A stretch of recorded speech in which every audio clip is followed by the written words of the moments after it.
Are we live? We are live. Welcome. Okay, I wasn't thinking that. Look, I've got antlers. Okay, I'm gonna offset. I'm gonna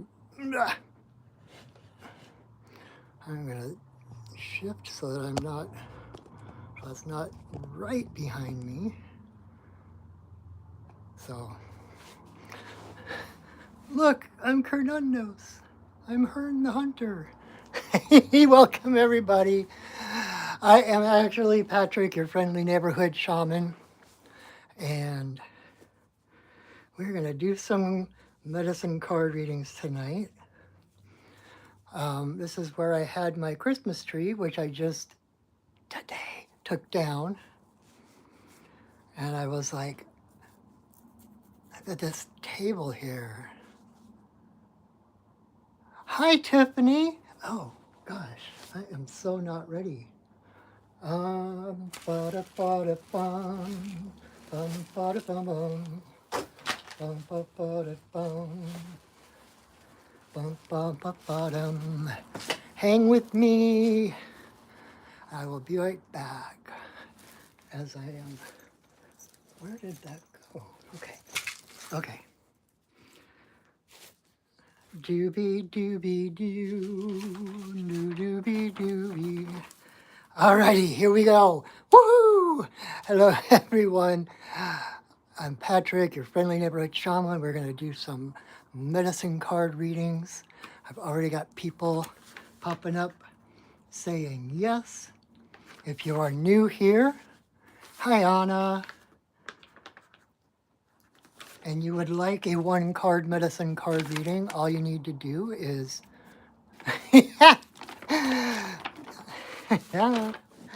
say yes in the comments. So I'm getting distracted by the comments.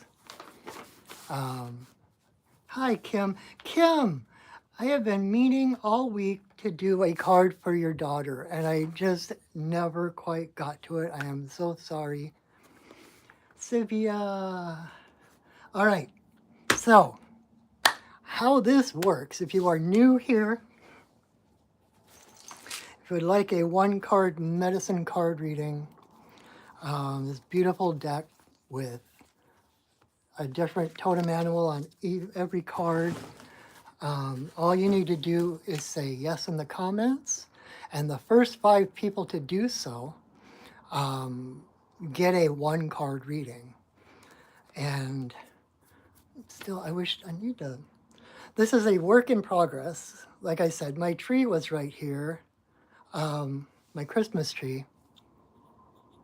And so I'm like, I really like that there. I need to make an altar. So I just kind of threw that together at the last minute. I was trying to like get something besides the white blinds. But anyway, there, let's do that. That way you can see both. Anyway, give me one more second. I am really not ready tonight. I want to clean my cloudy. That's better. Now we're in focus. Cool. Alrighty. Thank you for joining me. Thank you for being here. Whoever is here, whoever's watching this on replay. I have one spot left. If anyone would like a one card reading, all you need to do is say yes in the comments. And meanwhile, I want to start us out by, okay, I never know which drum is going to be ready. That one is not warmed up. So we'll go with my little bear drum with the big boys. Hello, everybody. So I'm gonna drum. I'm gonna put us into sacred space. Tono, yeah, I'm getting older. Tono Ordaz. Tono, you are on the list. That is our 5. 1, 2, 3, 4, 5. And so if you are not one of the first 5 to ask for a card, you're still in luck. All you need to do is choose a number between 1 and 5. and listen to that card when it comes up. And I promise that even though it may not technically be aimed right at you, the message you need, whatever it is that you need right now, will be woven into whatever comes out for that card. I have a hard time, especially with some of the names, I have a hard time reading them. But, hi, VXMAYP. I don't know how to pronounce that, but okay. So, got my little drum, little bear drum with the big voice. I'm going to drum. I'm going to call in our sacred space, call in the spirits to hold space around us. And basically make this video into a ceremony, right?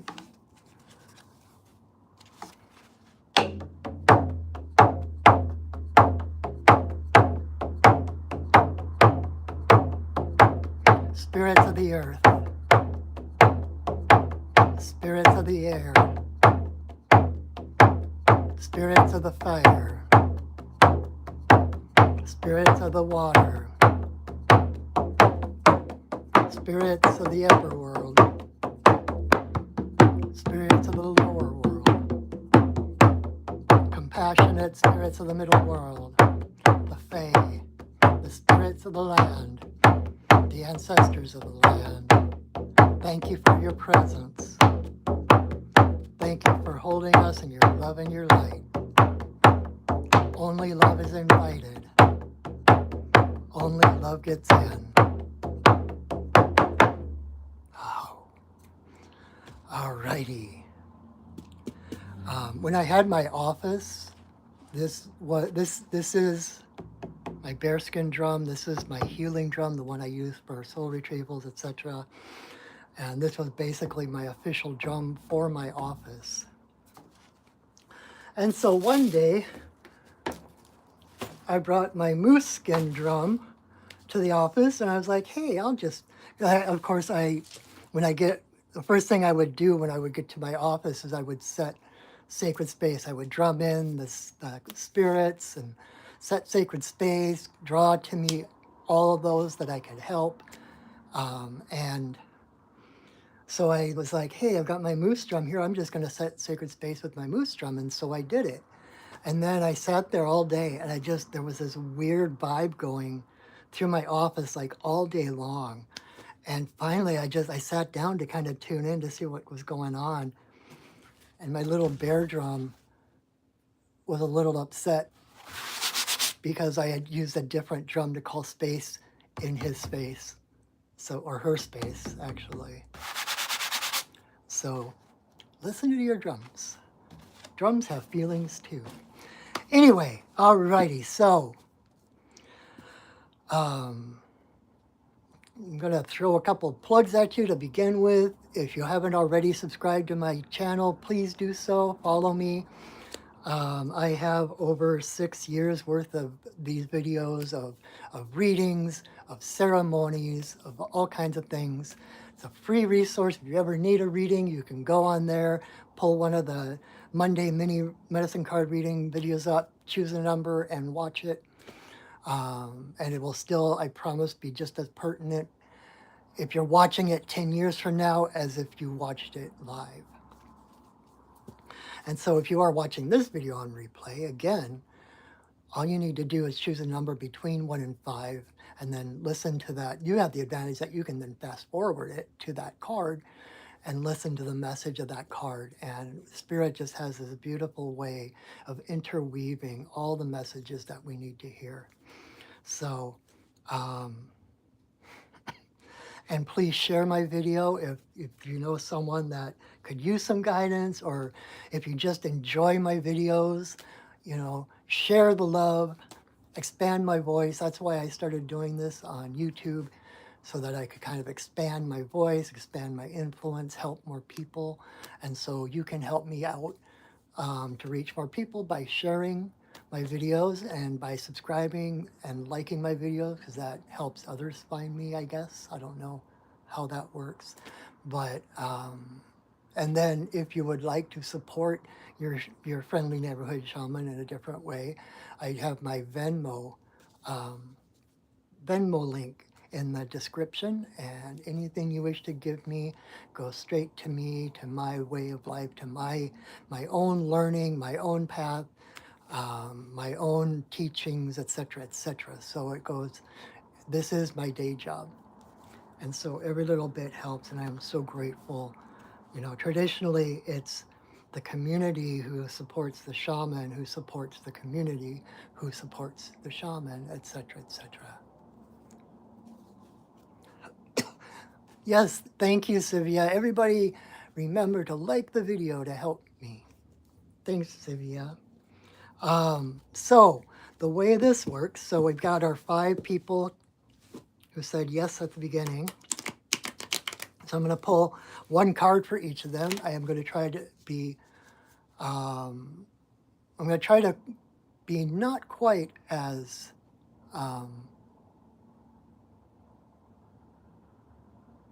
oh, you tried to send me some gratuities through Venmo in Canada, but it hasn't worked. You know, I'm going to have to look into that. Thanks, Kim. I wonder if PayPal, if you go on my website, perchingwolfstudios.net, um, and if you go to, I think I've got a page called Support Your Local Shaman or something like that.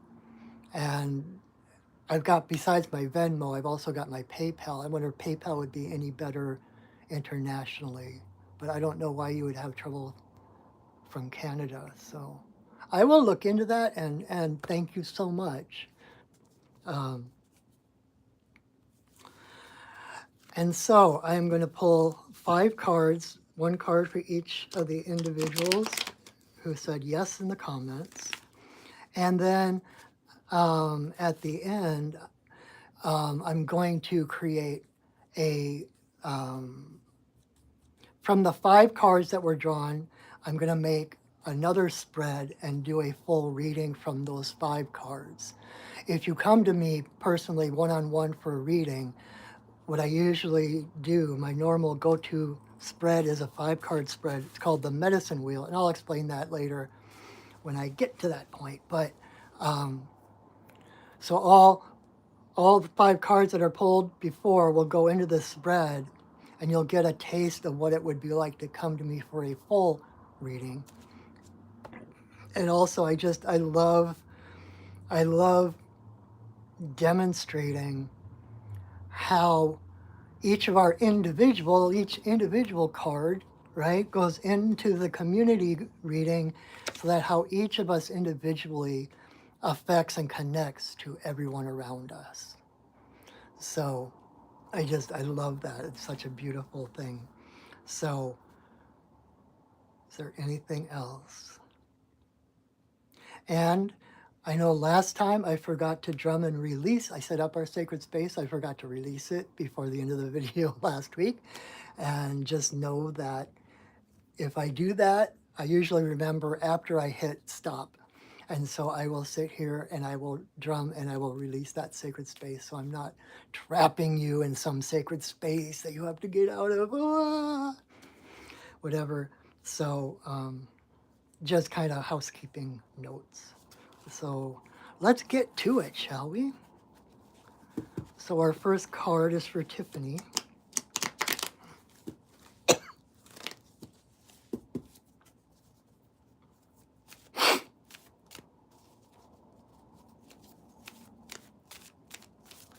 Ah.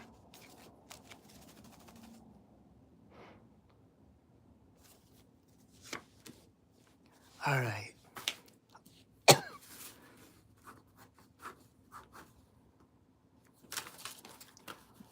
Keeping notes of which cards so that I can do the final spread. All right, Tiffany, card number 1 is Mountain Lion in reverse.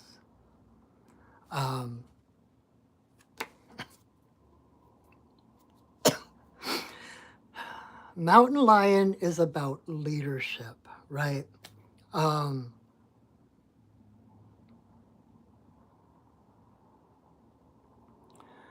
there's as I'm looking at my own little lap leopard over there, all cats have this sense of sovereignty, of authority, right? It's inborn. It's hardwired into them. They are an apex predator, and so they don't ask permission. They don't have to justify themselves. They don't have to second guess themselves because as an apex predator, they are sovereign. Their heart is their authority. And when you're an apex predator, it's like your heart and your mind act as one, right? Your heart is the authority. Your mind is the follow through. But in Mountain Lion, there's like almost no separation between those two things. It's like you feel it and you pounce, right? There's no second guessing. You're just in it. Kind of like when I used to do Tai Chi. I'm gonna try to get back into it this year. But when you're doing Tai Chi, I think that's gonna be my biography is Tai Chi and Chai Tea. Anyway, when you're doing like Tai Chi, um, you're moving. It's like you're not thinking about every movement that you're doing. You're so totally ensconced in it that it just unfolds by itself. Especially once you know the movements and stuff, right? It's like, and that's part of the point of practicing, is that you get that muscle memory, so that there's no mind present, right? And that's why it's kind of a moving meditation, because you're not in your mind, you're not up in your head when you're doing it, but you're still in motion, right? And it's that flow and that harmony, wheels within wheels, right?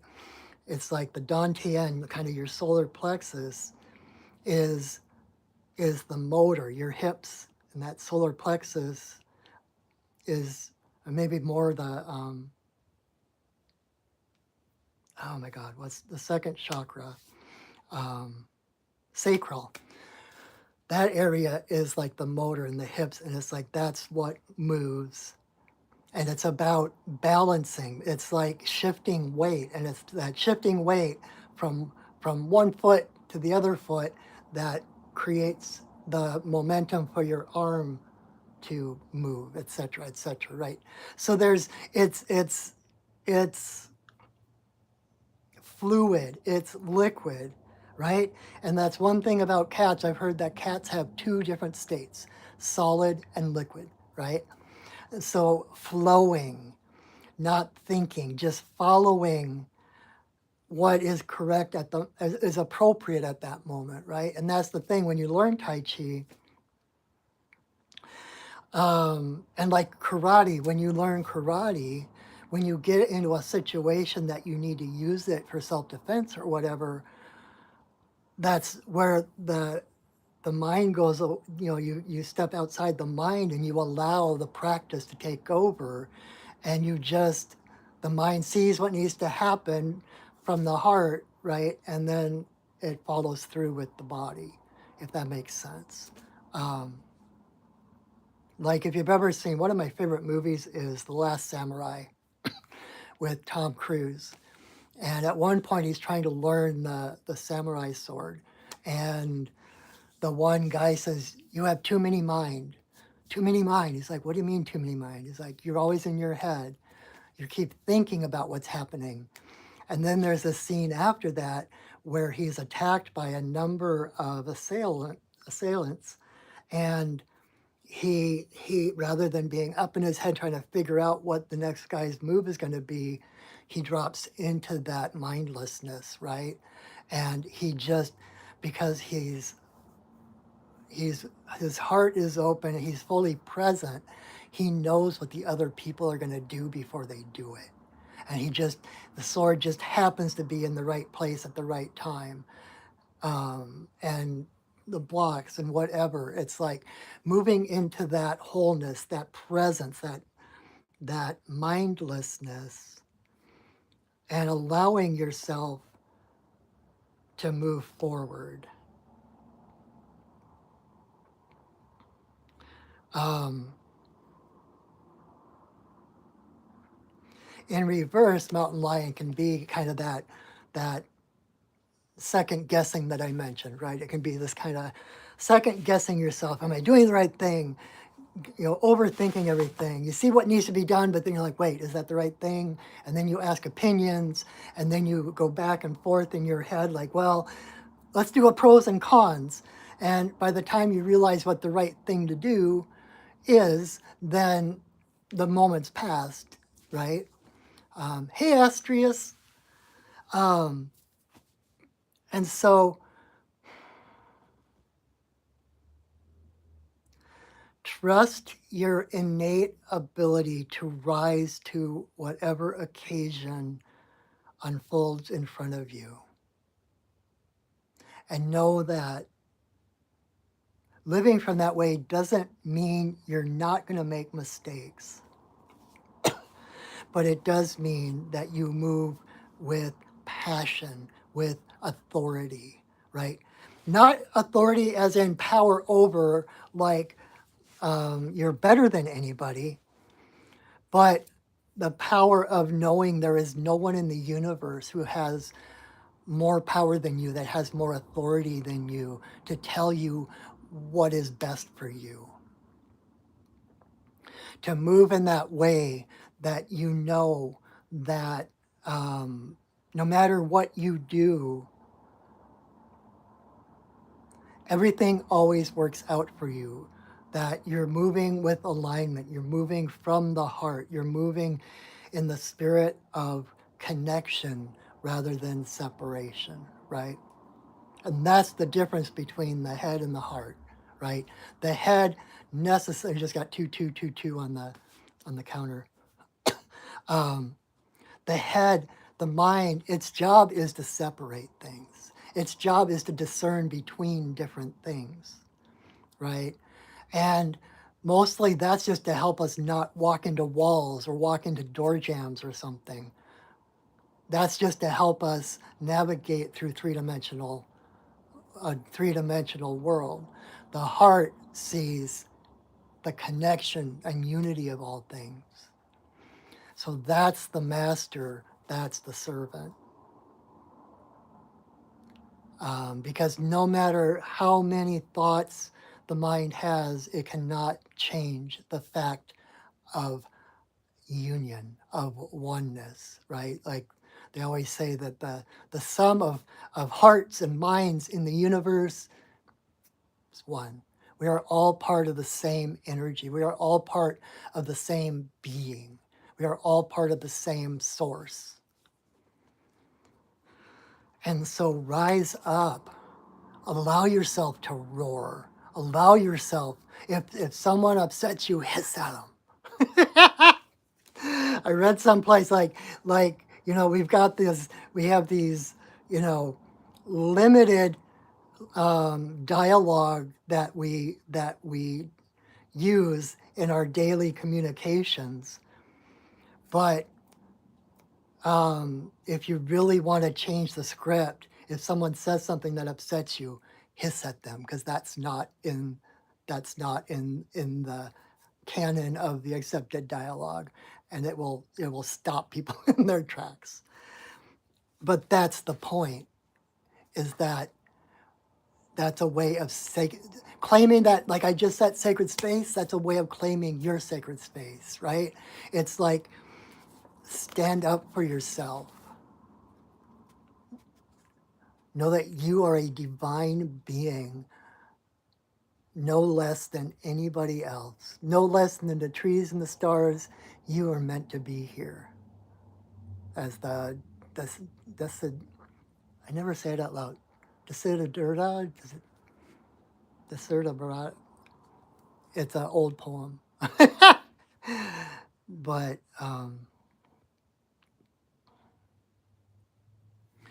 you know, it's time. It's time to stop being the roly-poly kitten and stand your ground. Claim your authority. Claim your crown. You are the queen of your domain. You are the queen of the jungle. You are the queen of the forest. And there is no one with the authority to tell you otherwise. And so, you might need to do some work on the throat chakra, right? That expressing yourself, journaling, etc., writing, singing, talking to yourself, anything that about expressing yourself, getting your feelings out there, whether it's to someone or not, is helpful. But it's like it's in that expression, right? The teeth, right? The growl, the crunched up face. It's all that's communication, and that communication of baring the teeth, of hissing, of the claws, that is a communication tool to avoid conflict. To say, this is the line. If you cross the line, this is what's in store for you. But it's to avoid conflict, not to engage it. So don't be afraid to stand up for yourself. Don't be afraid to validate your own dreams and your own passions and your own pleasures, and because that's why you're here. And that is what gives you the authority to be a leader, right? And when I talk about being a leader, I'm not talking about being a dictator or being the CEO or something like that. A leader doesn't create followers. A good leader creates more leaders. Because when you start to act from your heart, when you start to act with that inborn authority that is yours by birthright, things change. The world will change around you. People will change around you. Granted, if you're new to it, if it's not the way that you've been living your life, there may be a little bit of a backlash. There might be people that are upset at you, like, oh my God, you've changed. But those are the people who are benefiting from your lack of boundaries, right? And like I say, you're baring your teeth, you're speaking up for yourself, not to create conflict, but to avoid it, to say, this is my line, this is my boundary, right?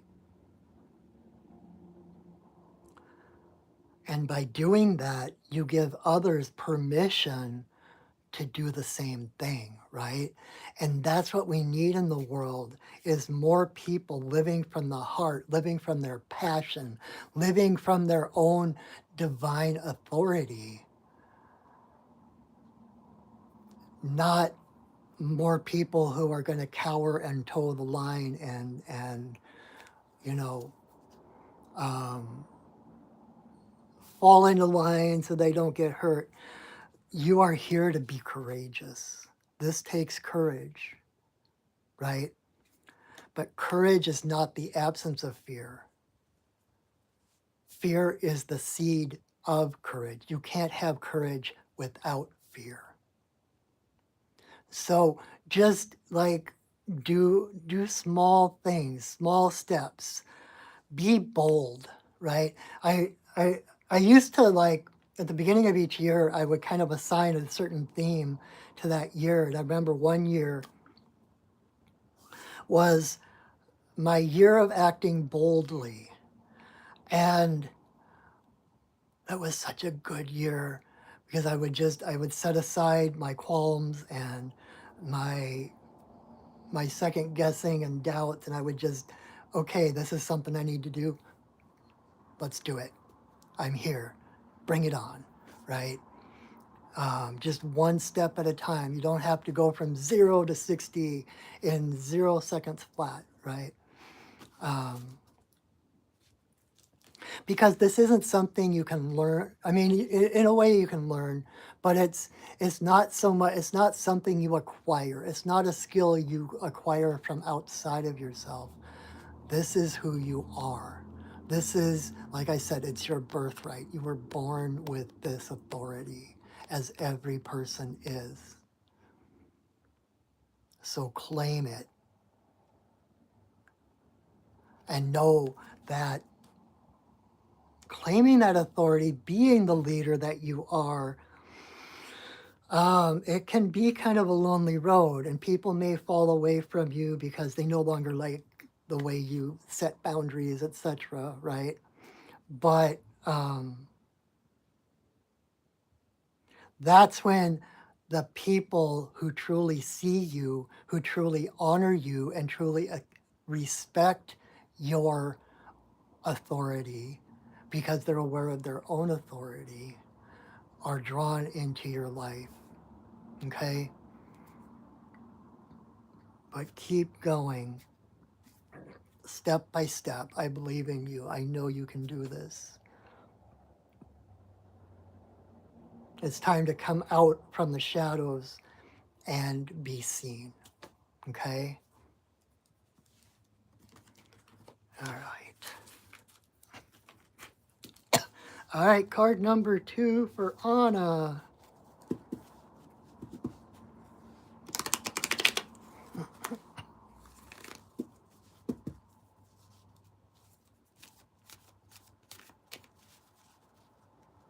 I feel like I should have some music in the background or something. Usually I have my virtual fireplace going on my TV. But I kind of lost track of time and I was in the middle of a Spider-Man movie. So I didn't have time to switch it over. Spider-Man, Spider-Man, does whatever a spider can. Spins a web any size, catches thieves just like flies. Look out, here comes a Spider-Man. It'd be really funny if I pulled Spider now, huh?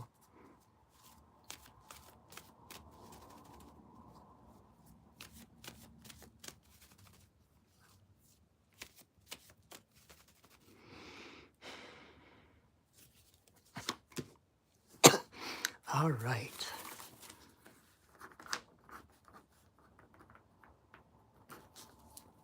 So card number 2 for Anna is Lizard.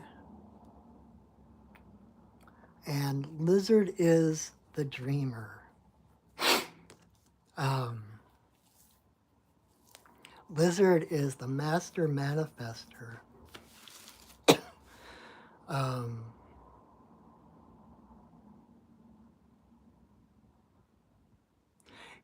Lizard is a very shamanic animal because they talk about shamans as living with a foot in both worlds, right? The seen and the unseen, the physical and the spiritual. And Lizard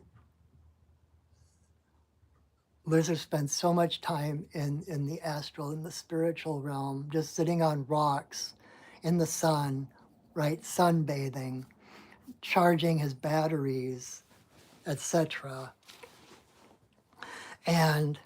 But at the same time, if if if if like a twig cracks next to him or something threatens, it's like he's back in the physical, fully present in the physical, and off like a shot. So he's fully present in whichever realm he finds himself in. He has kind of like Hermes, kind of like the Greek god Hermes, who could go from the underworld, Tartarus, to Mount Olympus, where the gods live, without any changes, like without having to, pay the ferryman or, to smudge or whatever else they might do. And so I think the message here for you is to realize that you can be fully present in both worlds at the same time. I just saw there was a post by Sandra Ingerman on Facebook. It was either today or yesterday. And she was talking about soul retrieval, which is something I do um, as a healing and like calling your soul parts back to you. And it's so powerful. It's one of my favorite things to do as a shaman. Um, and someone made a comment replying to her about how they didn't like how she was separating the soul from the body and focusing on healing the soul rather than healing the body because they're one and the same. And she's like, that's my point. It's, you can't heal one without the other. If your body is, whatever is in the physical realm started in the spiritual realm. Whatever's in the seen was started in the unseen. Whatever is manifesting in your body started in your soul. So by healing the soul, it comes through and heals the body. Um, there is no separation. So doing one is doing both. And so what the point I'm getting at is that it's time to stop separating and look at you as whole, as physically, mentally, emotionally, spiritually, that you're all one. Um,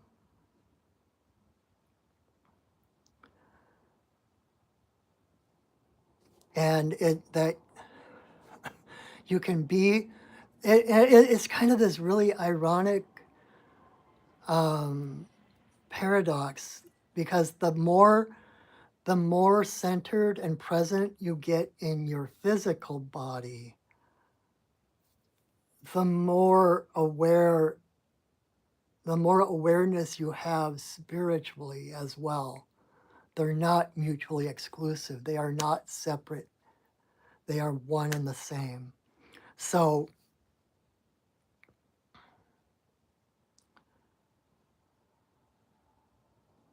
and the same with like, when I've heard so many people putting down meditation because, well, what does it really do? And um, meditation aligns you to spirit so that it's like I was just saying about like Tai Chi and the martial arts and stuff, right? It's like when you have the moves down, when you've got the muscle memory, everything else falls into place. And when you have your soul in line, then physically, it doesn't hold you back physically. It actually enhances your physical experience. You know, so forget all the things that you learned from religion about suffering and denying the body and denying your desires because that's the way to godliness or whatever. Um,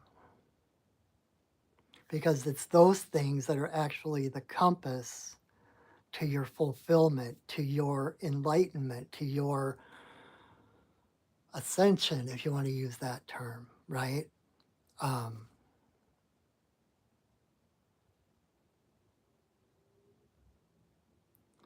and it's the spiritual, it's, again, there's this paradox and this irony because when you meditate, like I always, like I'm going through my day and I have all these questions. Oh, I need to ask my spirit guides this. I need to ask them that. I need to ask them this. I have all these questions. And I sit down to meditate or I sit down to do ceremony and those are all gone. Not because I forgot them, but because they don't matter. Because I'm in alignment and I don't have to figure those things out. All I need to do is stay in alignment. And I know that I will be led. I will just find myself walking in the right direction, encountering the right people, the right situations to um, answer whatever questions I had, right? And so there's that sense of staying curious, staying present, expecting the best, but staying curious, that expectant curiosity I talk about, that um, expecting miracles. Like Dr. Wayne Dyer said one time, he's like, I am a realist. I expect miracles because miracles are what happens when nature is left on, oh crap, how did that go? It's like when we leave, miracles are what happen when we leave nature alone, when we let things just happen in their natural way. Very Taoist, very path of least resistant, right? But the more in alignment you are, the more meditation, the more time you spend in the spiritual realm, the more whole you'll be when it's time to be physical. And I remember like when back in the late 80s, when I first started meditating, I remember I would meditate every morning and then I would run off to work, and be like, okay, now I'm in the mundane world, I'm in the work world, blah, blah, blah. But I remember distinctly this one day where I got to work and I'm doing my job, everything is just flowing. And I realized, oh my God, I'm still meditating. I am still in that consciousness of meditation, but I am physically present and doing what's in front of me at the same time. That's the consciousness that's being asked for. Um, does that make sense?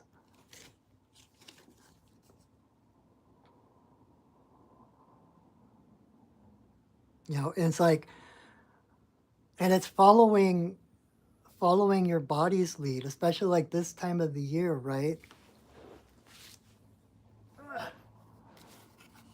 The bears have gone into their caves, into their dens, and they're sleeping. This is naturally the time of year that our bodies slow down. There's not as much sunlight available, right? And we just naturally,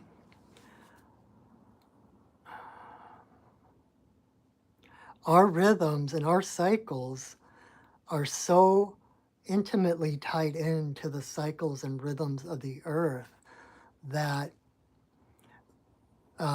it's at this time of the year we do tend to become a little more lethargic, right? And so that's part of this equation as well. It's like, don't override the body because of what you think you're supposed to be doing. If your body is, it's like I heard an interview with a Buddhist monk one time, and they asked him like, well, what's your path to enlightenment? And the monk was like, when you're tired, sleep. When you're hungry, eat. That was it. So it's not so much what you do, it's being present and honoring your body. If your body is tired, take a nap, right? Um,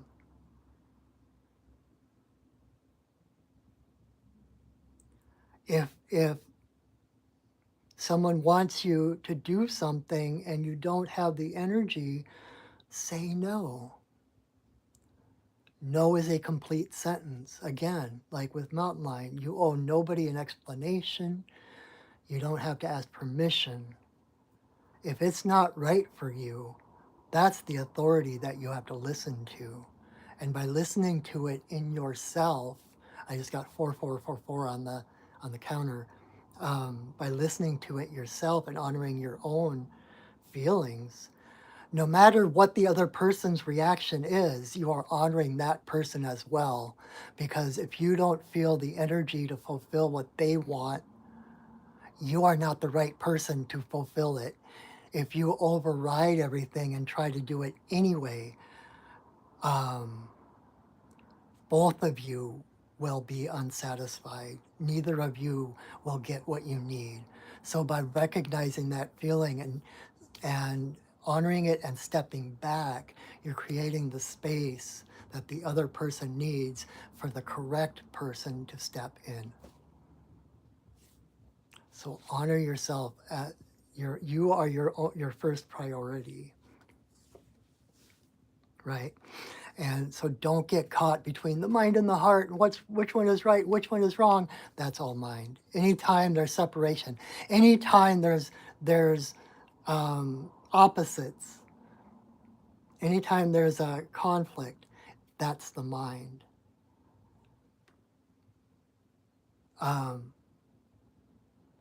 and so it's like when I went through a decade of extreme anxiety and panic attacks.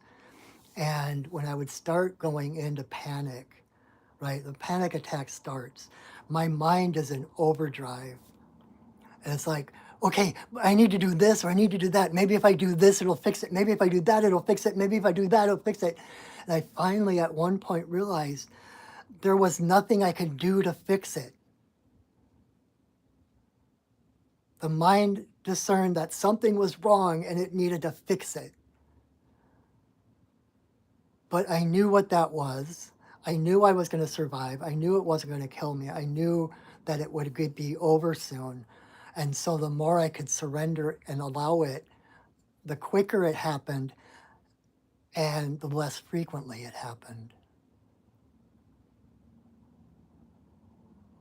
And so what I realized was that the panic itself wasn't the problem. It wasn't the thing that needed to be fixed. When I found myself in that conflict and that back and forth, what's right, what's wrong, what do I do, what do I do, I realized that that was the problem, that I was in my head.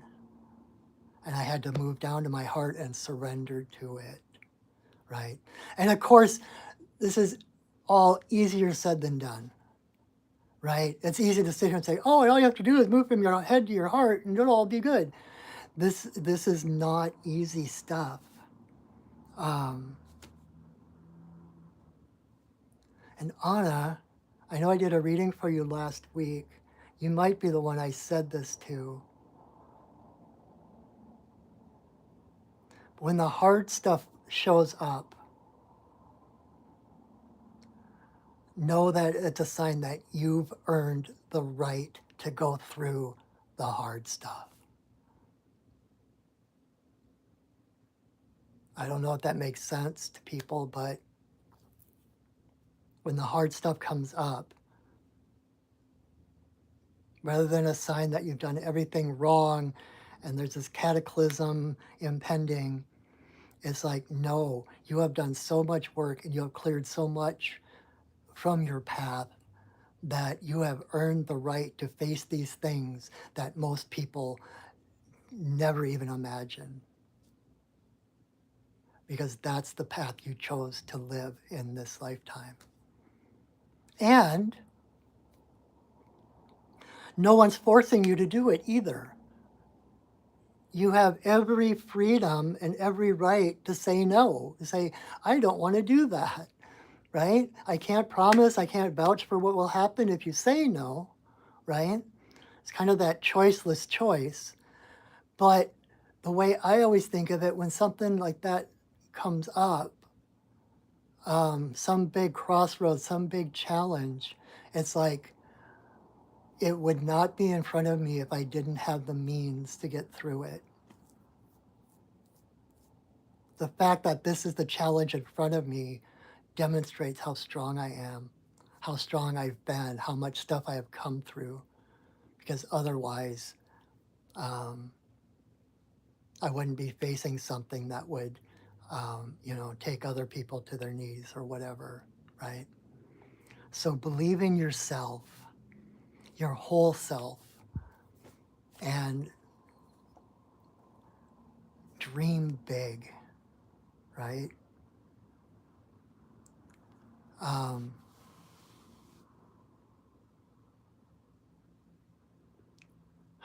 I want to say something. I can't put it into words. Um,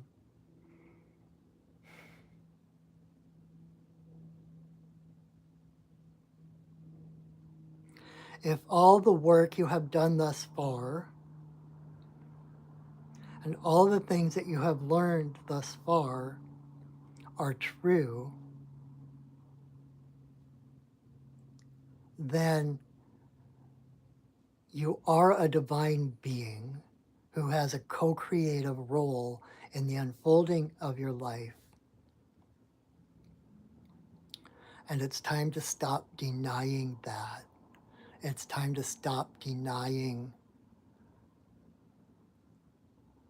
those things. It's time to stop denying all the work you've done, all the changes you've made, all the growth you've had, all the things you've learned. It's time to start living as though those things that you've learned are true. And that's the point of all of this. You know, what's the point if we just keep going around in circles and one crisis after another and we get through it, you know, and we just get through it, right? And it's like each of those are stepping stones to a better existence, right? To a better experience. And nothing can be in your experience, nothing can be in your outside world unless it reflects something from your own frequency, from your own vibration. And so therefore you have everything you need to not just get through things, but to learn from them and move forward, okay? All right, I was gonna try to be not as verbose, but I just spent almost half the time I had on just 2 cards, not even halfway done. So I will try to pick it up. I hope that makes sense, Anna. All right, so card number 3 for Kim. But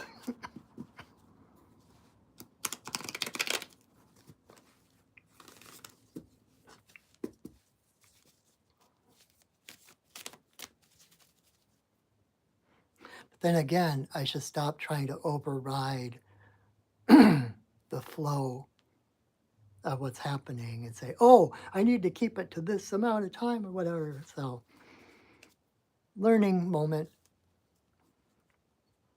listening to what I said and applying it.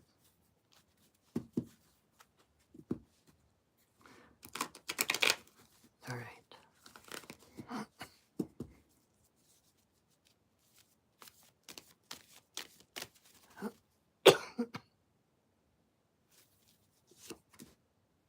Oh, that's so cool. All right.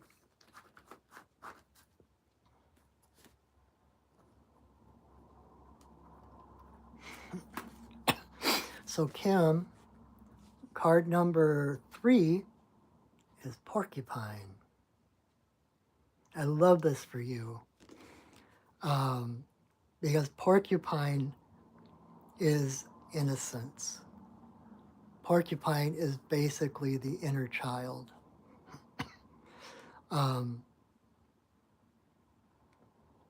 We always think that innocence needs to be protected as if it's vulnerable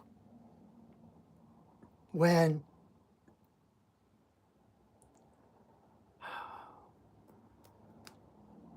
trying to put it into words. Your greatest protection is an open heart.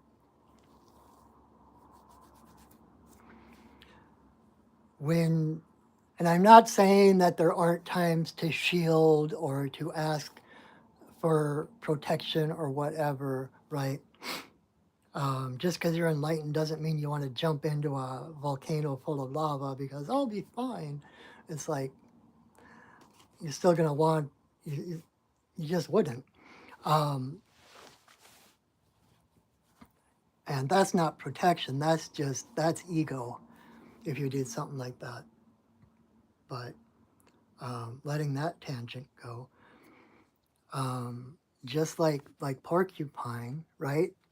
This cute, cuddly, curious little woodland creature on the inside has all these quills growing out from it.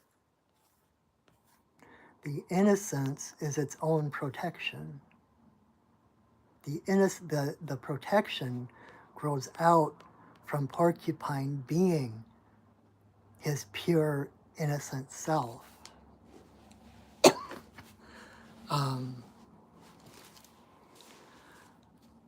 and so, like protection and safety is not about, it's not about doubling down, battening down the hatches, um, and tensing up, getting ready to fight. It's about raising your frequency above where that conflict exists. If you're lower, if you're fighting something, that means that you've lowered your vibration to meet that thing so you can fight it head to head. And in that case, nobody wins, right? It's only in raising your frequency up here um, that no longer becomes an issue, right? And I know that's a simplification, but um, when you think about porcupine, right, the quills on porcupine's back are basically a denser, higher frequency of hair. Just like when you raise your frequency to your authentic, pure self, you radiate a higher frequency of light and love. And that's what affects, that's what keeps anything not resonant with your frequency in. Does that make sense? Um,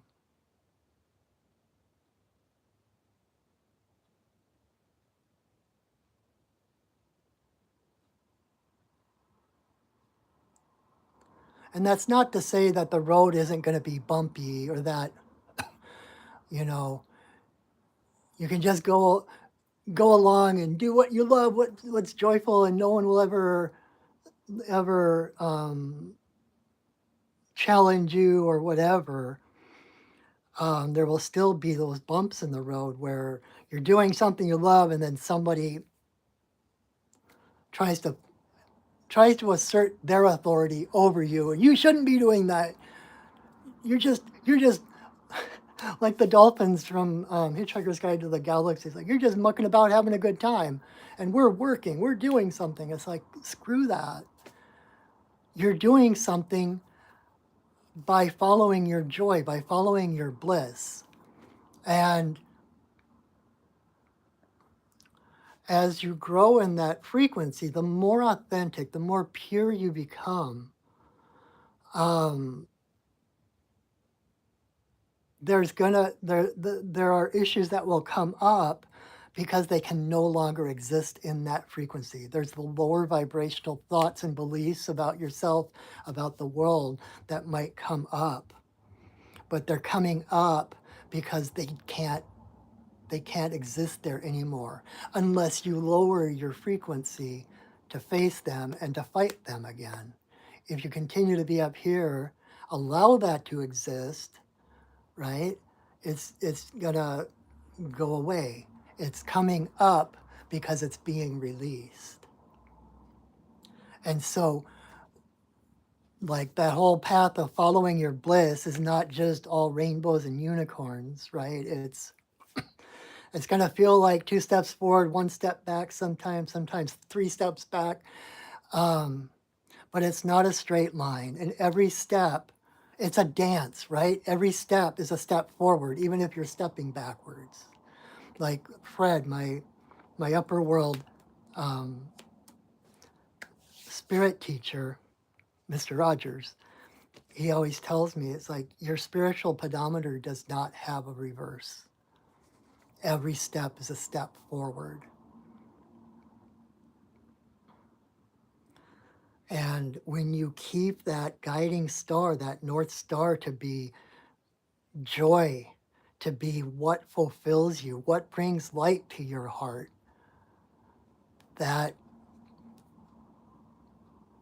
nothing else, that's when you feel that joy and that bliss, that's that radiance coming off you like a star, right?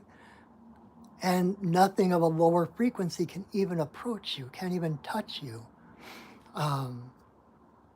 That's why at the end I always say, go shining, because that is the best defense you have, is to be one with all things. And there's nothing that, when there is no separation, and when there's oneness, there's nothing that can challenge you. There's nothing that, it's all one, right? Does that make sense? And especially when you're joyful, that's how we raise our frequency. So that even if you're facing some challenge, even if it's like this serious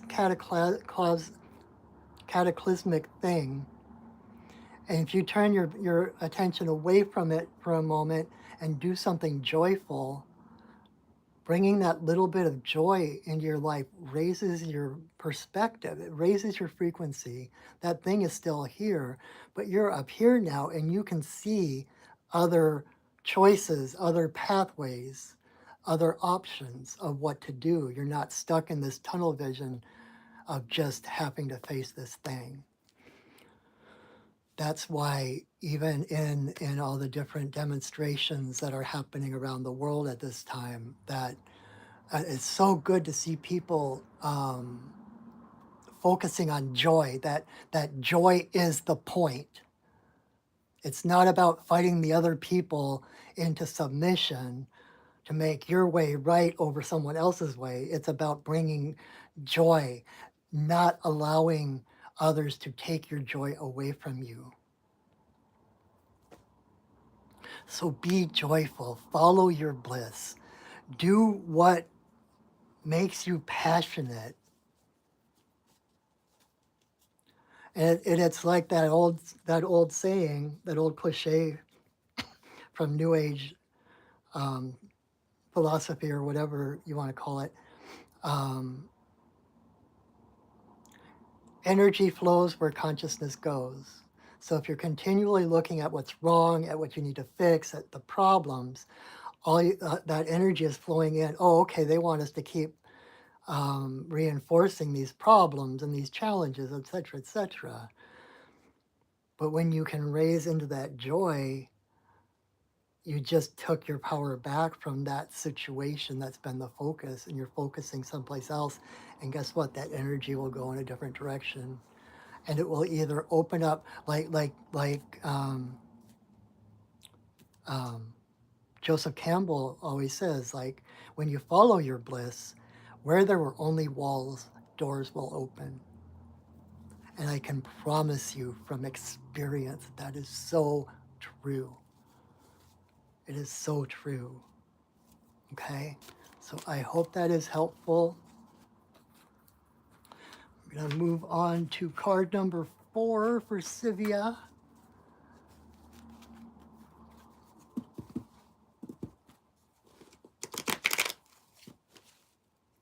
Spider-Man, Spider-Man, friendly neighborhood Spider-Man.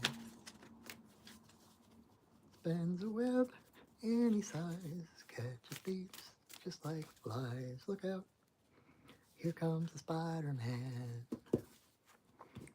Ba-da-bum, ba-dum, bum, bum, bum, bum, ba-dum. Bum, bum, bum, ba-dum, ba-da-bum, bum, ba-bum. Bum, bum, bum, ba-dum, bum, ba-dum, ba-dum, bum, ba-dum. bum ba-dum, bum ba-dum, bum ba-dum, ba-dum, bum ba-dum, ba-dum, ba-da, ba-da, ba-ba-da, ba-da, ba-da, ba-ba-da, ba-da, ba-da, ba-ba.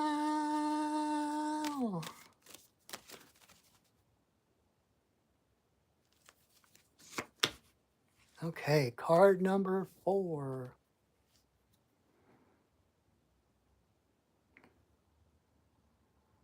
Oh my God, I'm so glad to hear that, Kim. This mirrors a conversation you had with someone today, almost exactly. Awesome. Thank you. Thank you for the feedback. Thank you for the validation. I really appreciate that. All right, card number 4 for Sivia is alligator. Um, alligator is about integration. Alligator is about um, how do I put it? Realizing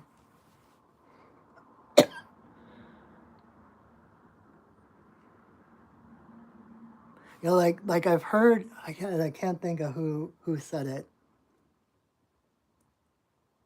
but someone talked about how the universe,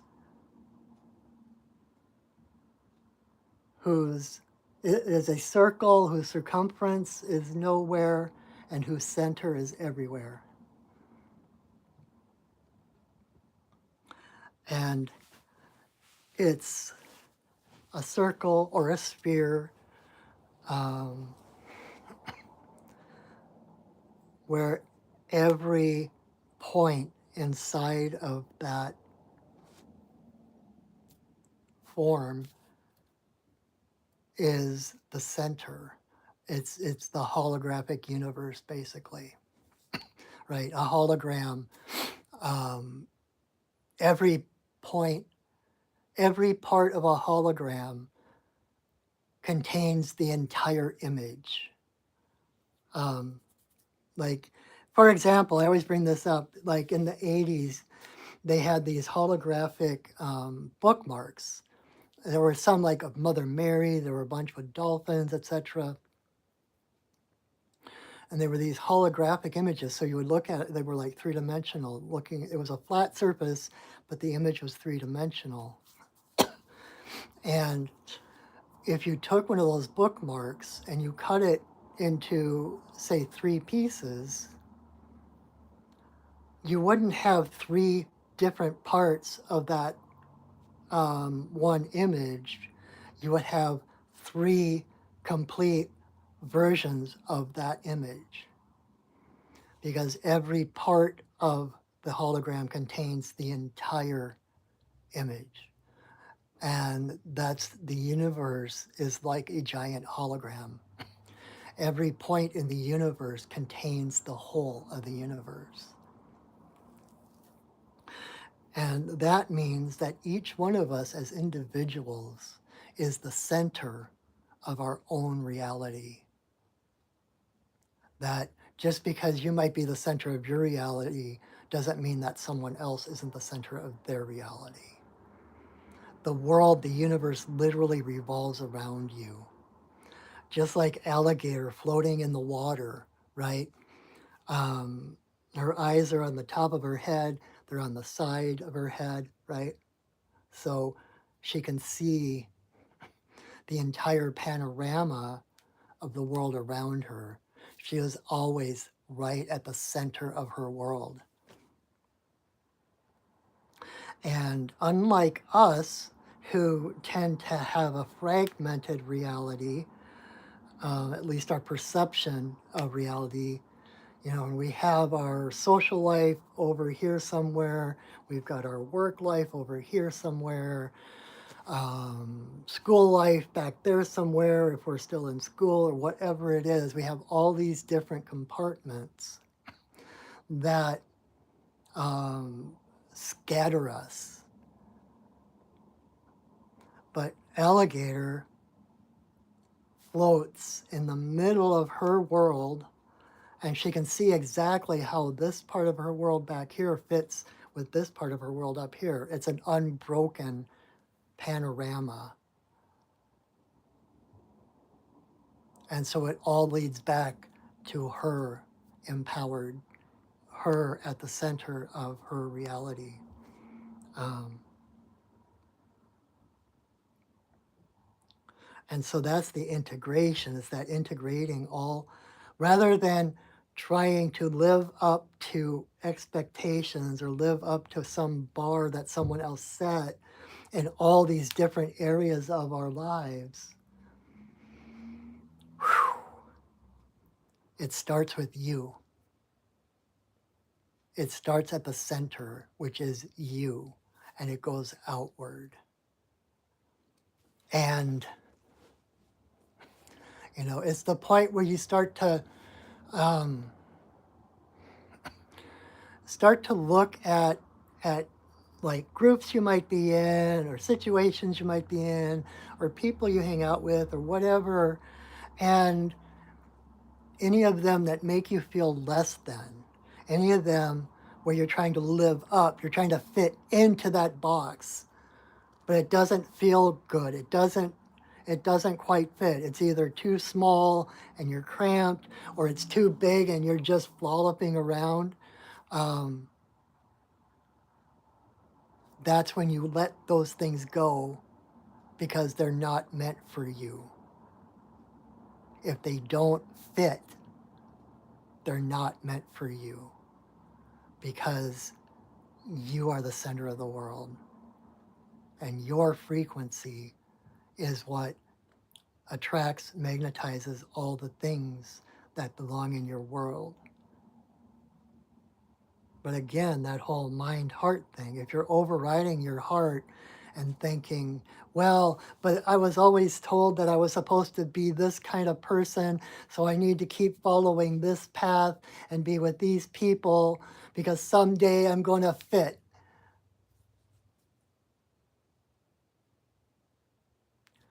Like Mr. Rogers says, you are perfect just the way you are.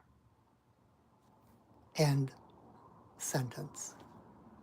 No, except for no, conditionally, blah, blah, blah. You are perfect just the way you are. And your feelings are how you navigate that world. And if something doesn't feel right, that's your heart, that's the Creator's way of telling you that doesn't belong in your world. Oh, I'm so glad you said, from a lifelong outlier, this is balm. I am so glad. You don't need to live up to, there are no rules, there are no standards. Um, there are no rules, only guidelines. And there is nothing. If you're in a group, or if you're with a person that makes you feel inferior, that you're not good enough, that you have to keep trying harder to get there, then that is not, that situation, that person does not belong with you.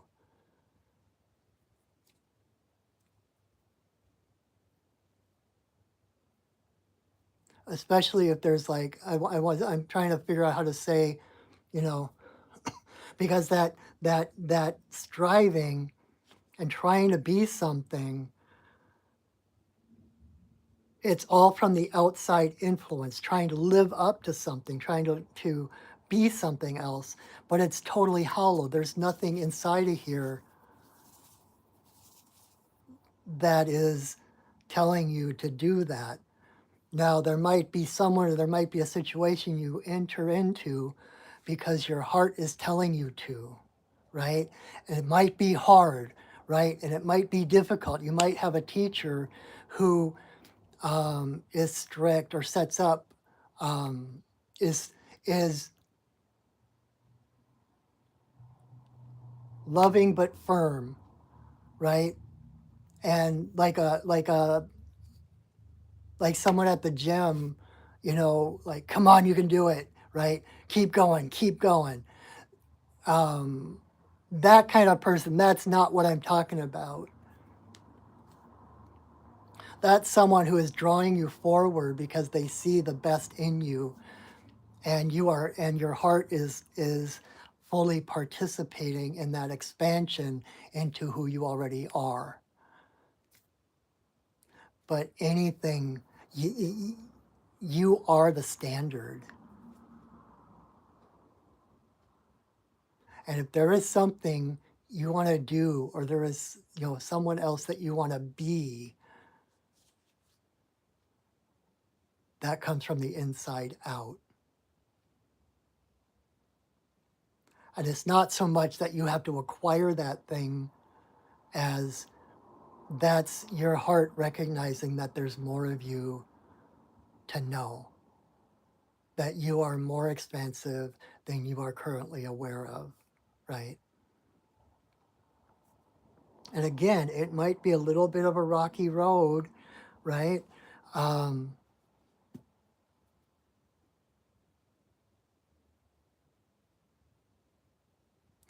but it's like I'm always amazed at like some of like the best known like motivational speakers or spiritual teachers, etc., have been through the worst circumstances you could possibly imagine. And that's what sparked them on the quest, knowing that there was something more. And it wasn't an outside thing, oh my God, I'm worthless because I'm homeless or because I'm poor or because of this or that. It's like, I know there is more life than this situation. And I don't know how to do it, but I believe in it. I know there's a way.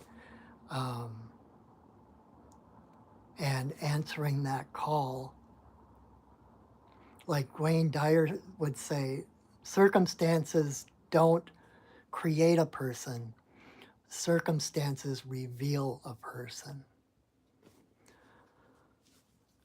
And so when the challenges come up, it's your choice on whether you want to use those challenges to expand and to grow, knowing that there is so much more of you than you could possibly even ever know. Or you can use them to continue to be a victim in the little box and trying to live up and just make ends meet or whatever. Um,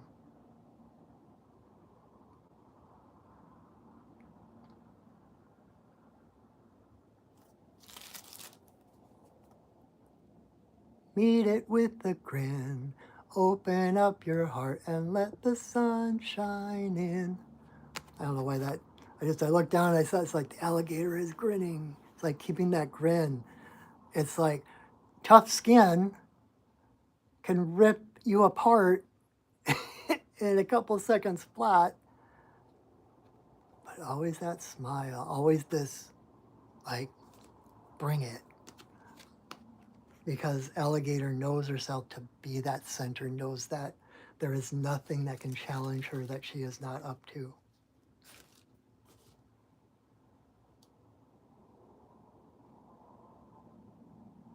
So I hope that is helpful. I'm holding myself as like there are so many different tangents that I could go on, but I am going to move on to our fifth and final card of the individual readings. For Tono,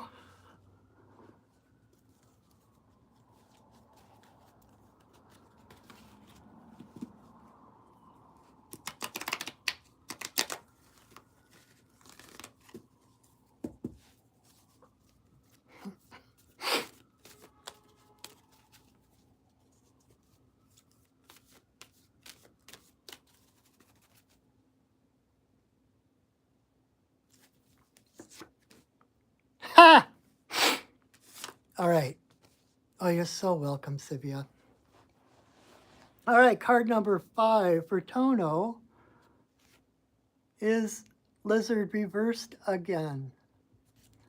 Um,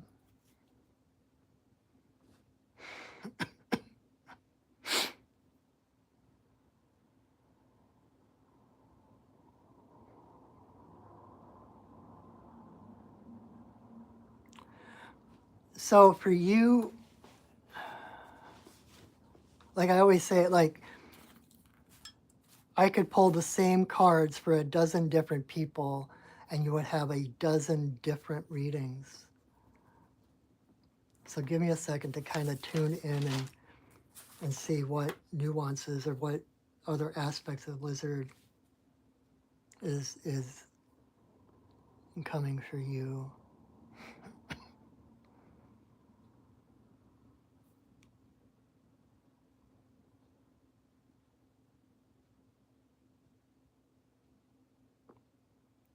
So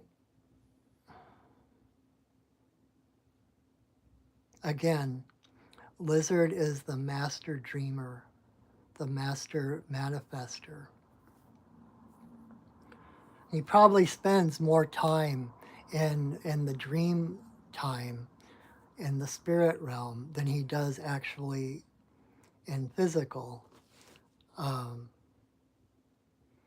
and so it's like I'm feeling compelled to tell the story about Lizard, about how he was sitting on this big rock in the middle of the sun, like in this sunny field, and just basking in the sun, um, his eyes closed. And then a coyote came up to him and would say, "Hey, Lizard, what are you doing?" And Lizard kind of half opened his eye, looked at him, says, "I'm dreaming," and closes his eye again. Coyote's like, "Oh, so you're sleeping? You're taking a nap?" And Lizard's like, "No, I am dreaming. I am not passively sleeping. I am actively dreaming. I am creating my future." And Coyote was like, "Yeah, but how do you know I'm not here to eat you?"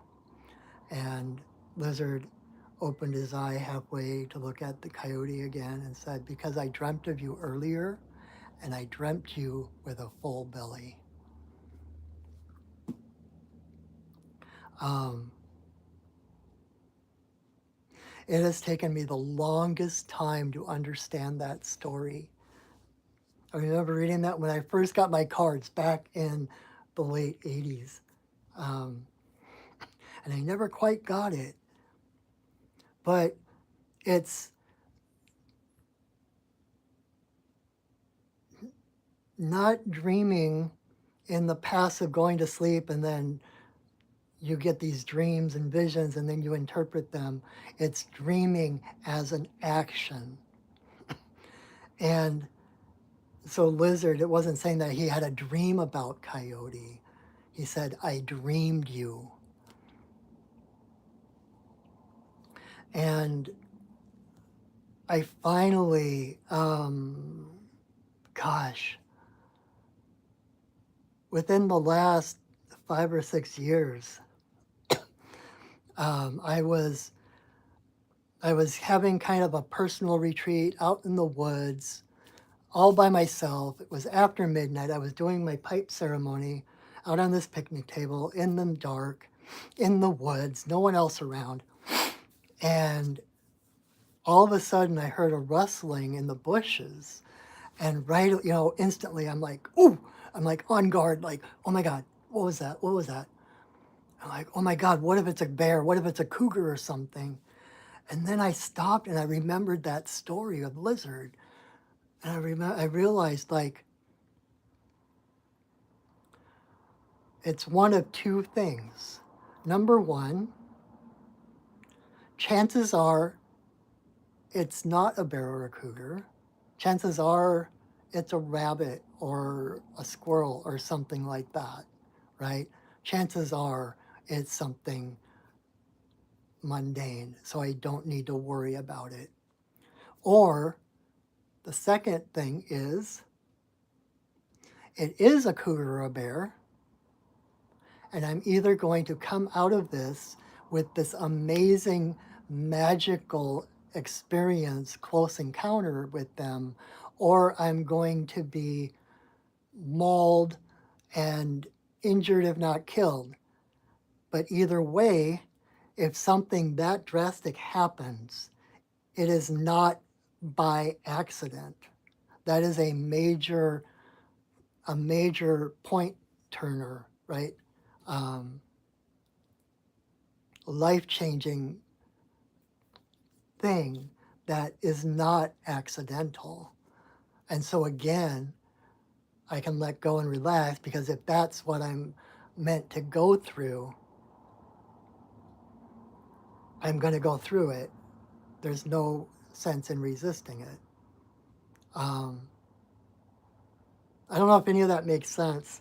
Um, Sometimes I'm like insular in my own thinking, and I don't know if the way I think even makes sense to other people. But um, I also realized that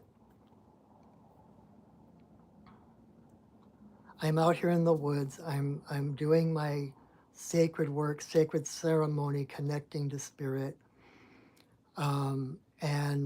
And like they say, anything that happens in ceremony is meant to happen. And so I was in ceremony. So if I happened to get mauled by a bear while I was in ceremonial space, that is significant. That is not an accident. That is a turning point on a life path. And there is purpose to it, and there is meaning to it. At the same time, like I said earlier, you are the one that sets the frequency of your life by your belief, by what you dream into reality, right? And so anything that you can face, any challenge that comes up, that arises on your path, is the path. And you have everything you need to go through it. I don't know if I'm making sense with that, but in other words, nothing was going to happen. And the old cliche from when I was raised Catholic and stuff, right, is God's not going to give me anything I can't handle. But turning that around so that it's not, God out there someplace who's deciding what's going to happen to me. I'm the dreamer. I'm the one setting the frequency. So nothing can happen to me that doesn't resonate with the frequency that I am emitting. And so I can stand down.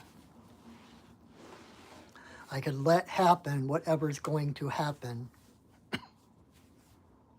knowing that no matter what, I am okay.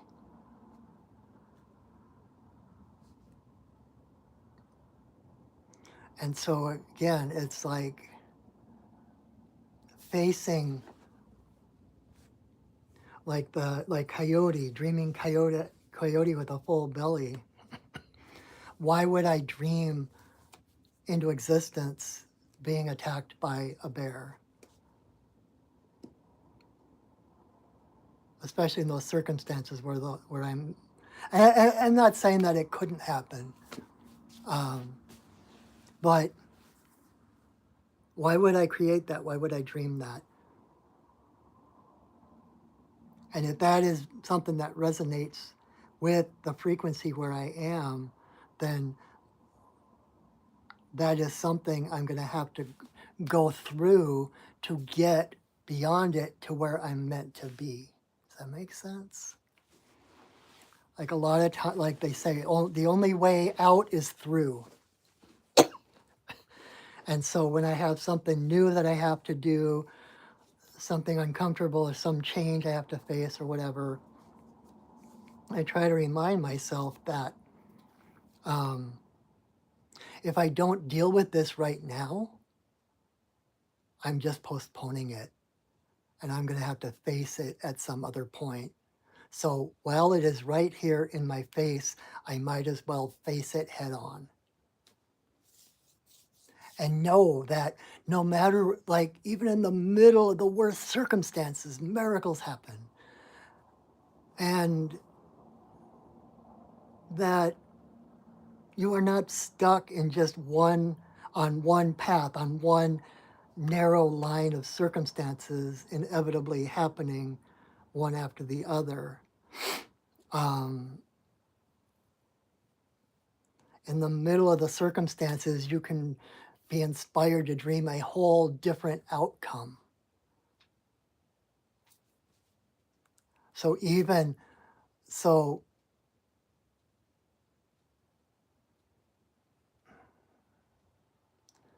say I was about to be mauled, but I hold my ground and I connect to spirit and I'm like, okay, if this is what I'm supposed, like facing it. Um, I keep I keep thinking of Davy Crockett grinning down the bear, um, but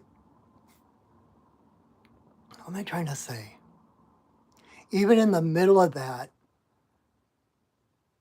by connecting to spirit, by trusting in the unfolding of my life, even if I am shaking in my boots, it's that willingness to see a different way or a willingness to be open to other conclusions that opens the door for other things to happen. Maybe the bear stops short and then goes off, like was just setting a boundary, protecting its territory, whatever, and doesn't even touch me or whatever.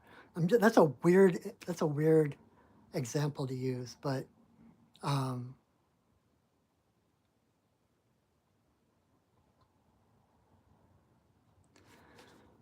but you can always change the dream that you're dreaming. And that's one thing I always hear, that humanity, the reason the world is the way it is because humanity is dreaming the wrong dream.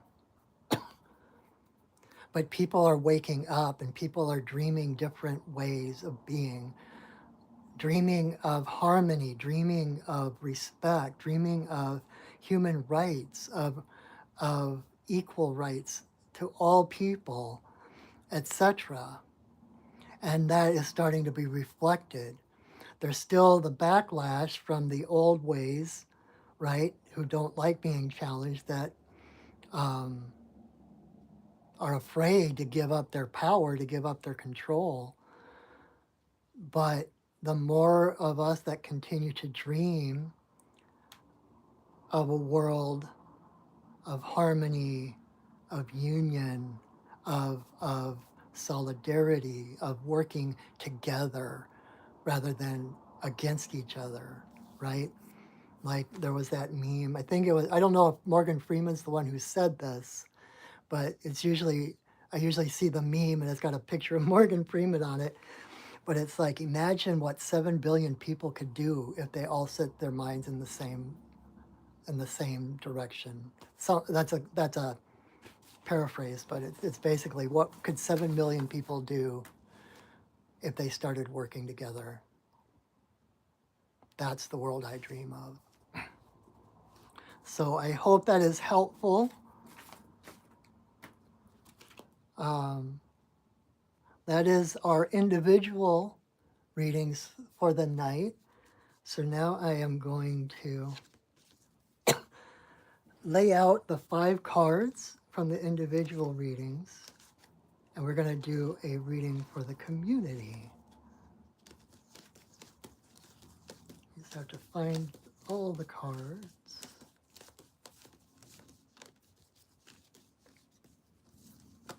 And we'll do a 5 card. It's going to be interesting though. Again, it's happened once before. We had one card that came up twice, and so I'm going to have to move them around a little bit. So we'll have, like, if I were doing an individual reading for someone one-on-one, there would not be that same cards coming up. You wouldn't get the same card twice in a spread, so this makes it kind of interesting. All right. And my as you can tell by my shirt, at least as I'm videoing this, everything's in the mirror. Everything is reversed, and so um, I'm hoping that once this uploads, I don't know if it turns it back to the normal way, but um, the cards that I'm going to show you seem like they're in the wrong place. Okay, so I'm going to turn down the phone without turning off the sound like I did a couple of weeks ago. And let's increase okay. There we can see all of them and make sure that my mic is still on. Yep, cool. All right. So the middle card is missing because that is also lizard reversed. So I will move it there when we get to that point. So this is what you get if you would come to me as like a one-on-one reading. It's a 5-card spread. It's called the medicine wheel spread because it's all 4 directions and center, which is spirit. And it's from your, like if I were doing this and you would be over here, it's from your perspective. So you've got these 3 reversed and a couple upright. And so getting into it, I like to start in the east where the sun rises. And so over in the east, which is air, so that is the mental realm, we have mountain lion.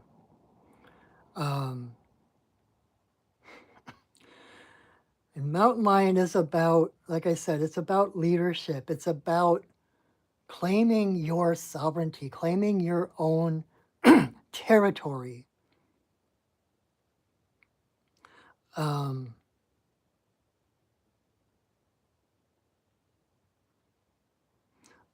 a lot of boundaries and about expressing yourself. So in reverse, it doesn't mean you're doing anything wrong.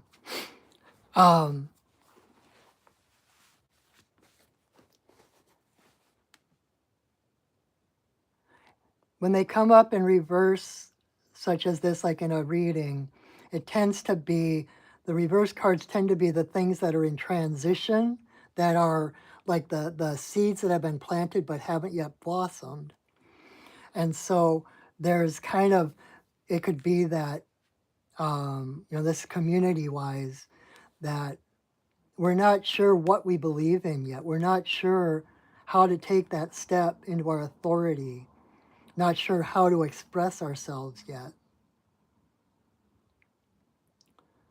It's like still kind of giving our power away to someone else, right? Kind of like I was saying earlier with frequencies, it's like we're actually lowering our frequency to go head to head with those that we think are taking our power away. But it's about claiming our own power. But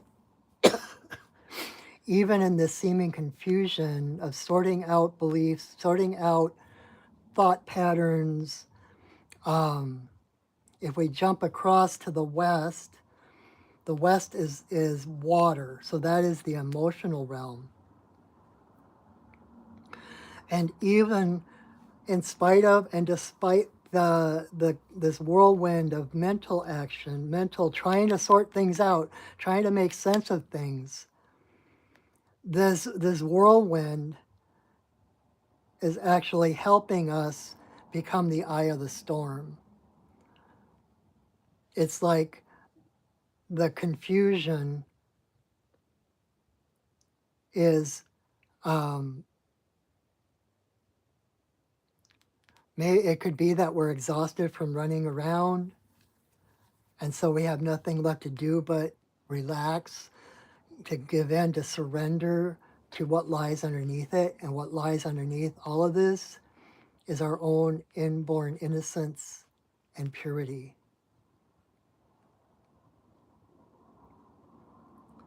And Again, rather than trying to create rules for ourselves, to create outside forces to keep us in line, our power is starting to grow from the inside out. And we're starting to realize experientially, not thoughtfully, not through mental exercises, but feeling wise, emotionally, we're starting to get in touch with who we truly are at our center, right? Um, like they say, one of my favorite sayings from, I think it's a Buddhist saying, is you can't think your way to enlightenment. You can't get there through thought. You can only get there through experience.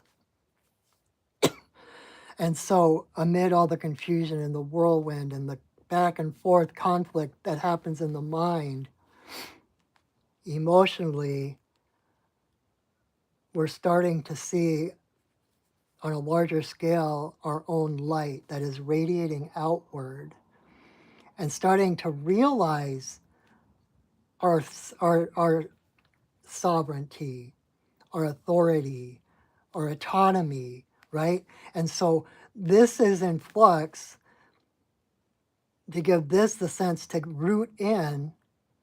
And then as this light grows, if you think of a porcupine as a little star, right? It's got this the center, and then there's this light radiating out, radiating out, radiating out. And that light is going to create the mental structure that gives you the reference point and the structure that you need to function and navigate through the three-dimensional world. So even through all the chaos, even through all the conflict, there is an underlying unity, an underlying truth, an underlying authenticity of who we truly are that is rising to the surface. And like I was saying with Lizard, if we move to the south is fire. So that is the place of action and it's the place of passion. And with Lizard down here, Lizard is in reverse, but that's just because we need as we need to dream a different dream. We need to dream bigger, right? There's a difference between rebels and leaders, right? A rebel is defined by whatever force he is opposed to. And a rebel doesn't exist beyond that. And that's why so many like revolutions and uprisings don't actually change anything and become a carbon copy of the situation that they were fighting against, because they don't have that vision beyond just getting through, just fighting this force, right? But when you're a leader, yes, your stance may stand in opposition to what other people want or other people think that they deserve, but this is based on the vision of what's beyond that conflict. And so that's our job, that's our action here, is to dream a bigger picture, to dream beyond just the conflict to the world, to that North Star of a world of peace, of integrity, of neighbors, of love. That is our vision to dream, because that is what rises out of every single one of us. And from that realization of who we truly are, every single one of us, that's when our mental states change and transform to fit who we are, rather than to control who we are, right? And so the action being called for is to follow our passions and to dream, to follow our bliss, just like all the unique and creative ways people are finding to stand up for themselves and for their neighbors, right? With the frog costumes and with music and dances. Um, we're starting to dream a different dream, and it's starting to take hold, right? And then if we jump from here up to the north is Earth. So this is like the physical world. And again, alligator is about integration, right? This centeredness, realizing that every person is the center of their own world that carries its own rights, um, its own desires, and that it's all in harmony. It's all in, we're part of an integrated system. We're part of a whole. And so it's learning to live within that whole, to honor every path, even if it's different than ours, different from ours. But deeper than that, even, alligator is one of the best mothers in the animal kingdom. She not only sticks around to protect her nest, to protect her eggs, she actually turns the soil in her nest, turns the eggs so that they get equal amounts of coolness from the earth and heat from the sun. And so all this topsy-turvy stuff is not pointless, it's not meaningless, it's not random. There is purpose to this turnover.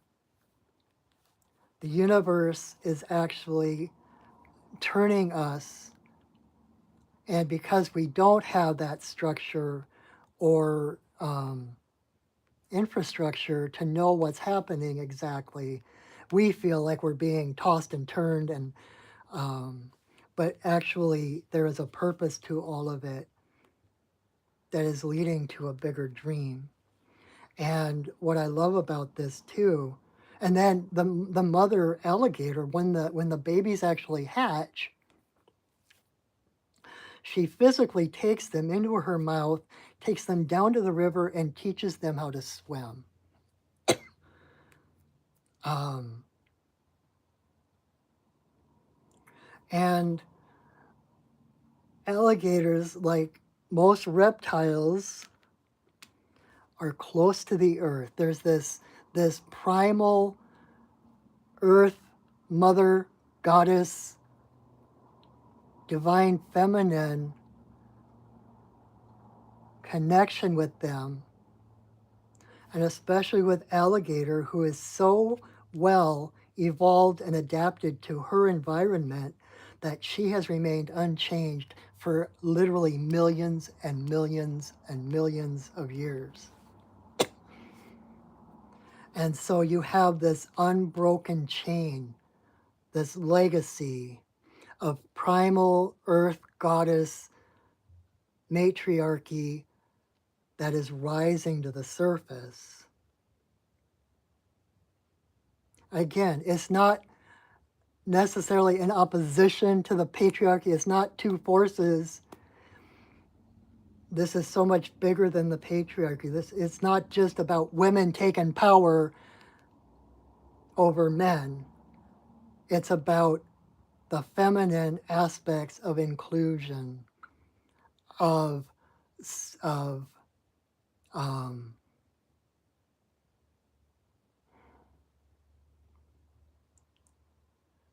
inclusion, and I'm losing my words right now, but it's like supporting everyone to the highest ability, right? It's recognizing that when we all do better, we all do better. The, this country, this world would be a better place if everyone was fed, if everyone had a place to sleep, if if nobody was in desperation for what they need. Think about it, a world where everyone had everything they needed. Then it's like Maslow's pyramid. Um, bringing in some psychology into this. Maslow's pyramid, he talks about like there's their basic needs at the bottom of the pyramid, you know, and then there's, you know, our needs. It creates this pyramid. And when all our basic needs are met as the foundation of that pyramid, that's when creativity, that's when art and the higher civilizations arise because everyone's needs are met. So there's no competition, there's no power struggle. We're all aiming in the same direction toward the betterment of humankind, to the betterment of the planet. And then think of where we could go. That's when Star Trek happens. That's when we boldly go where no one has gone before, because we reach that critical mass of beyond competition, right? Between, it's like if Edison and Tesla had worked together without ego, with the betterment of humankind in place, rather than Edison, I won't go into all of that, but Edison stole most of Tesla's stuff and led to his downfall and to his poverty and everything like that, because he was more concerned about the economy of it, the riches of it, the personal gains of it, rather than bettering humankind. But when we're all aimed in that same direction, we realize that every person, if every person is healthy, every person is happy, every person has a home, that then there's no competition for resources. And we're all aiming in the right same direction toward the betterment of everybody. That is the world that is dawning. And this is in the place of earth. So this is the physical world. This is the world that is dawning. It's making, you know, the goddess is alive and magic is afoot. The matriarchy is rising. The future is feminine. Not women against men, women being in power and men being peons or whatever.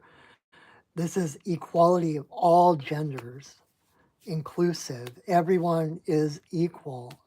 Everyone is equally as valuable and worthy of expressing themselves in work, in play, in entertainment, whatever.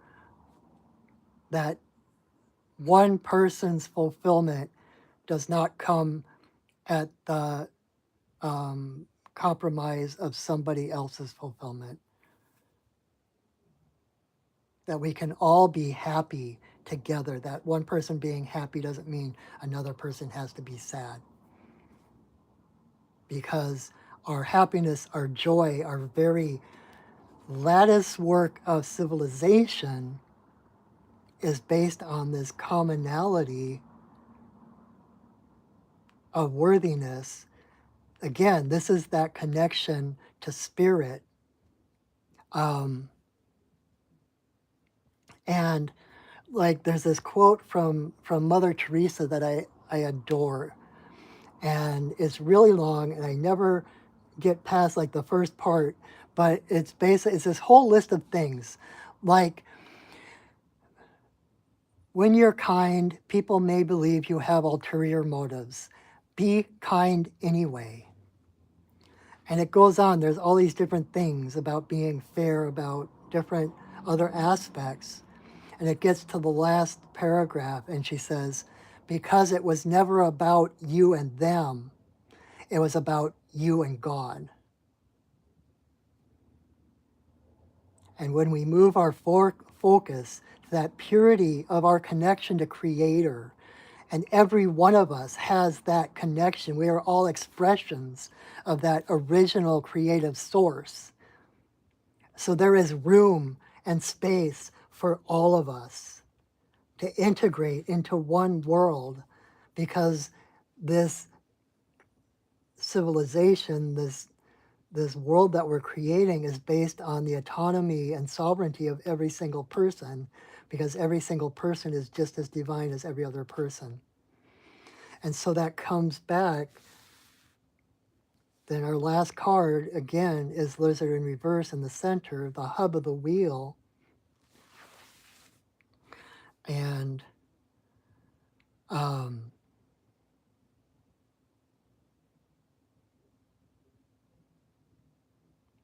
it's like this is our destination. This is infinite potential. Whatever we can dream, like Abraham Hicks says, anything you can imagine, you can have or become. If you can imagine it, it can happen. And so this is about freeing ourselves, liberating ourselves, paying attention to this light that's rising within us, to this light that's rising in the world, and dreaming appropriately, individually and together. And to know that it's not about us and them, it was always about us and God. In one of Sandra Ingerman's classes in her training, we did this journey and asked our guides to show us how real power works. And the image they showed me, there were three people kind of representing all of humanity, but it was like three different people. And you could see the light of everyone's power. And it was like this tug of war between people trying to claim their own power, trying to take power away from someone else, or giving their power to someone else. And it was just this total back and forth roller coaster. No one was happy. There was no fulfillment. And all of a sudden, one of these people, that power came back to them and it shot straight up, like through their crown to Creator. And they became sovereign in their own energy. They were no longer drawing the energy off of someone else or giving their energy away. And so there was just these two other people back and forth.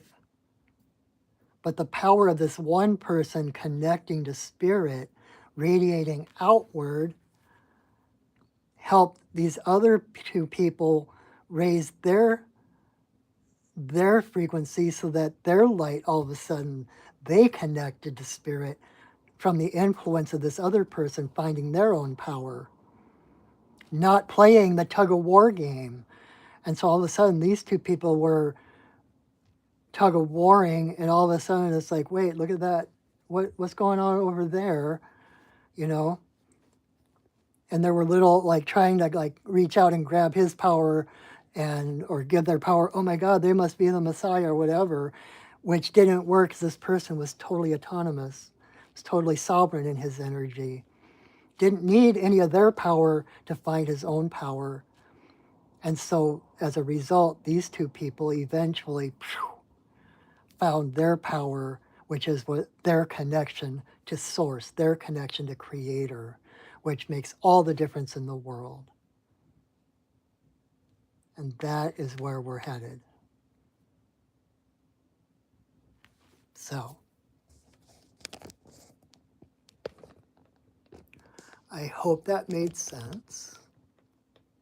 So I don't have to be so close to the camera. Luckily, I'm guessing you heard me. A couple of weeks ago, I did the reading and I accidentally hit the mic, turned the mic off as I turned my phone downward. And so I did this wonderful, beautiful reading and nobody got to hear it. Anyway, so I hope that makes sense. And I hope that gives you a little bit of hope. Like I found myself repeating this a number of times this past week, but my feelings on what I do, my job is to empower you. And if you come to me or you watch me and you don't feel just a little more empowered when we're done than when we started, then I haven't done my job. And so I hope and I pray that this was helpful to you. I'm hoping you feel even just a little bit more hopeful for the future, a little bit more like purposeful, like you belong here, like you are perfect just the way you are. Um, and so that is the end of our evening this week. Let me move this up a little bit. Um, I'm Hernando's. I'm Hearn. Um, I'm gonna have to move that around, but anyway, um, thank you so much for joining me. And again, please share my video.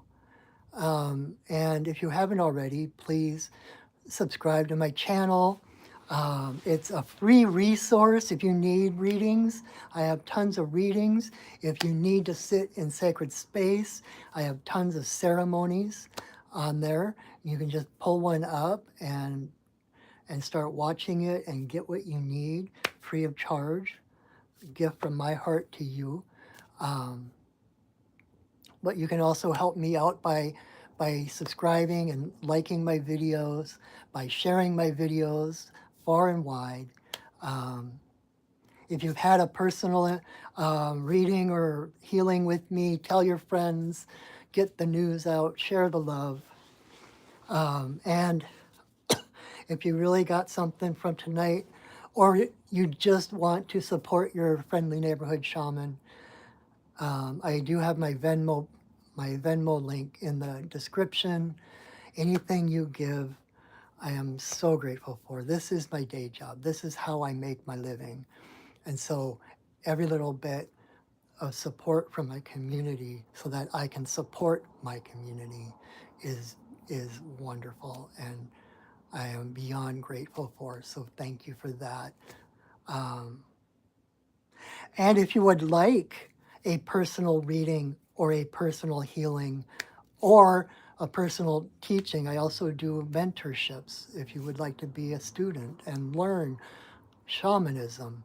Even if shamanism isn't your final destination, it can give you the tools you need to connect with your own guidance.